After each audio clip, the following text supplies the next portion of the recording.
Hi, this is Mukaddas from the channel of Mukesh. Basically, I have started our channel for the purpose of teaching. I want to my field that is applied linguistics, and I want to teach different branches of applied linguistics like phonetics, phonology, morphology, and other branches as well. So basically, I taught you before this video voice and voiceless sound. We call them Lennis and Fortis as well. Basically, we were discussing the description of consonant sounds, that how can we describe consonant sounds, like if I have b sound, so how can I say, how can I describe b sound? Okay, like this is voiceless, voiced, or this is like bilabial, or is it plosive or fricative? Okay, these all are the ways to describe a consonant sounds. Okay, I told you in my first video that we had three ways to describe a consonant sound. First was Lennis and Fortis, and the second is place of articulation. Basically, we describe a consonant sound on the basis of their place of articulation. Now, without wasting time, let's see what is place of articulation. So, see my the slides. It denotes the articulators which contribute in articulation or speech production. Basically, articulators means organs. Okay, like my teeth, tongue, and my lips. And articulations mean sound production or speech production. When we produce a sound, it means we are articulation. Okay, articulation basically comes from the articulator. When two articulators contribute, as a result they produce sound. That means they are articulation, speech or sound. Okay, so now here place of articulation means which organ contribute in articulation. Like we have two organs, active and passive. Active means the organs which contribute or which play a role in articulation. Articulation means simply speech production. Okay, and we have passive organs as well, the organ which do not play a role in sound production. Okay, so here place of articulation means a place where the sound produced. Like when we produce b, here our both lips contribute to each other. As a result, sound produced here. Okay, so here let's see the second line. A place where active and passive articulators articulate toward each other. Okay, active and passive articulator means active and passive organ in our mouth. For example, like I'm producing fur sound. Fur. See now here, in the production of fur sound, my passive articulator or my passive organ is my upper teeth. Okay, because my upper teeth cannot move from its place. Okay, and then we have my lip. My lip is moving. See, fur. Fur means when my active articulator, that is my lower lip, is going toward or closing toward my passive articulator, that is my upper teeth. So here as a result sound produced. Which sound produced? Fur. Okay. Basically our articulator shape our sounds, like it can be f, or like f. Okay, it depends on our articulator which sounds we are going to produce. Okay, so basically here see the slide. Consonant sounds are categorized on the basis of their articulator's place. For instance, bilabial, labiodental, or dental. Now we will see in the next slide that was bilabial, labiodental, and dental sounds. But here the basic idea is that the distribution, or sorry, the description of the consonant sound can be through the articulators, means organs, which organs are involved in articulation. On the basis or on the behalf of that, we describe a consonant sound. Okay, now let's move to the next slide.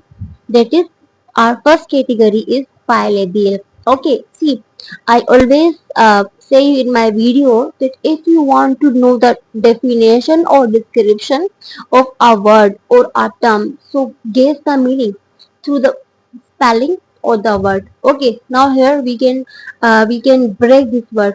Firstly we have by, then we have labial. Now by means, if you little bit study chemistry or physics, so you must know bi means two. Okay, and labial means lip. So here bi lip, that means कि a sounds which produce by the contribution of our both lips. See, so see the definition. Bi means two and labial means lips. So the consonant sounds are produced when both lips touch each other in order to produce a sound like p, b, and m. See, when we produce sounds like m, p, and b, so our both lips are touching each other. As a result, we produce these sounds. That means these sounds are known as bilabial sound. Whenever I want to describe the sound b, like if someone give me an exam that what is the place of articulation of b sound, then I would say b is a bilabial. Why? Because it produced as a result of contribution of our both lips. Okay. Then we have labiodental. Okay, labiodental. Here labio means lip, I told you. Dental means teeth. Okay, we always say na ki this is dentist. O- okay, dentist means the doctor of our teeth. So here dental means teeth and labio means lips. Okay, whenever sound produced on by the coordination or contribution of lip and teeth. Okay, so now see the definition of labiodental. Labio means lips and dental means teeth. Therefore, the consonant sounds are produced with the coordination of lower lip and upper teeth are considered as labiodental sounds. For example, f and v. See, whenever I utter f and v, so see, while the production of f here, my lip and my upper teeth are coordinating and touching each other. As a result, sound produced. So, those sounds will be known as labiodental. Labiodental means coordination of lip and upper teeth. Okay. So now then we have third category, that is dental sounds. Dental means teeth. So here see, dental indicates teeth. So when sounds are produced by placing tongue against the upper teeth, like the and the. Okay, see here the sounds are produced or consonant sounds are produced when our tongue touch the upper teeth. Okay, against upper teeth means because of course our tongue is inside our mouth and it's behind the teeth, not in the front of teeth. That's why tongue touch against that teeth, not from the front of the teeth, because it cannot now. So because tongue is inside the mouth, not outside the mouth. So that's why these sounds are produced when tongue touch against the teeth, upper teeth. Okay, like the and the. See, you can pronounce it now. Practically, you can do it. We cannot learn anything without doing practically. Okay, so when we say the and the, see our tongue touch the upper teeth. Okay, and then we have alveolar sound. See, alveolar is a place behind the upper teeth, okay, or upper jaw. When we were producing the and the, so our tongue was touching against the upper teeth, but we have the part or the place before the upper teeth. Okay, so that is our alveolar. So here the sounds or the consonant sounds which are produced when tongue touches the part which is just behind the upper jaw of teeth. Okay, and we call that part or that place is alveolar. So then we have six alveolar sounds. Those are the, the, l, and t. See, when I am producing these sounds and th and the, then we have the and the. When I am producing these sounds, the difference between them, dental sounds and alveolar sounds. In dental sounds, our tongue is touching teeth. Okay, but in alveolar sounds, our tongue is touching just behind the teeth. Okay, those this is the difference between them. Basically, alveolar sounds are those sounds which are producing when tongue touches alveolar ridge. Okay, or the tongue touches just behind the upper jaw of teeth. Then we have fifth category, that is post alveolar. Now post alveolar means something which is after alveolar. First we learned about alveolar. Alveolar means that is behind the teeth. That is, then we have post alveolar. Now post alveolar means behind the alveolar sounds. Now here consonant sounds which are produced when the tip of the tongue touches behind the alveolar ridge. English language has only one post-alveolar sound, that is r. r. Now see, when our tongue was touching teeth, upper teeth, the sounds were dental sounds. Okay, then tongue touches the behind part of the upper teeth. Those were alveolar sounds. But here, post-alveolar means the tongue is touching just behind the part of alveolar ridge. The result sound is produced, and English language has only one sound, that is r. Now see, when we are producing r sound, so my tip of tongue touching the alveolar, just behind part of alveolar ridge. Okay, then we have palatal sounds. Palatal sounds. Okay, palatal means roof of our mouth, that is also known as hard palate. Okay, basically the roof of our mouth is called palate or hard palate. So here the consonant sounds are produced when the middle part of the tongue touches or close to the hard palate.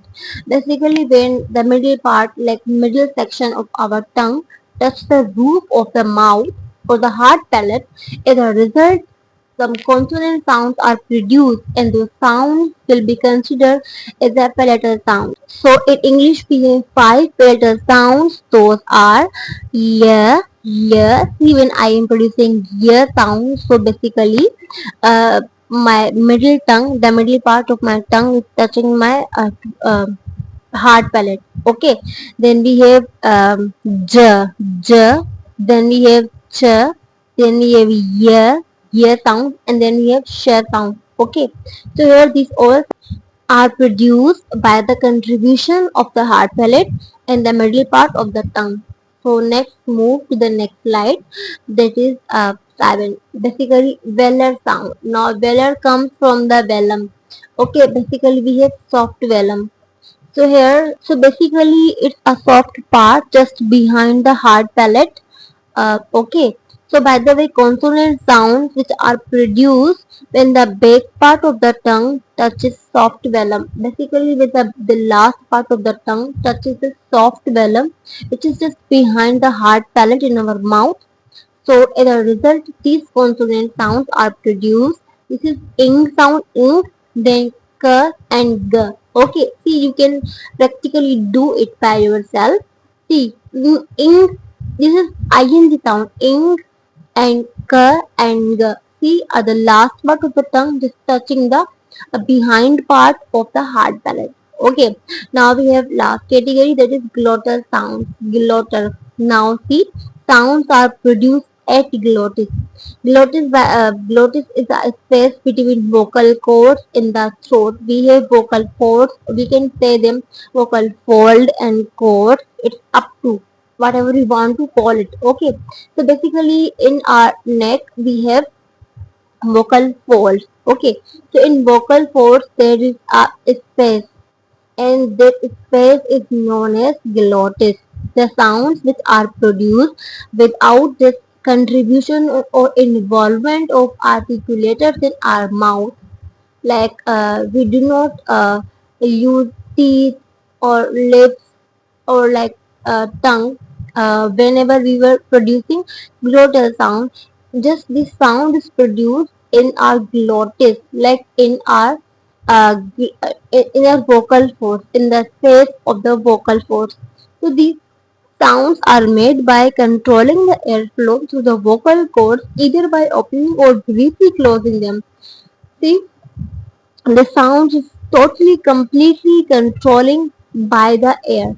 That how our glottis is controlling the air and how it shapes the sound. In English language, we have only one glottal sound, and that is ha. See, when I am uttering ha sound, so ha, here neither my tongue move nor my teeth or nor my lips.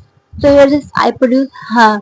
See, this air is coming from the my glottis or from the my larynx. Okay. So here these all are the place of articulations. In my next video, I would cover manner of articulation, which is the last way to describe our consonant sounds. So I hope these all are clear to you. If you have any query or question, you can ask me. Thank you so much.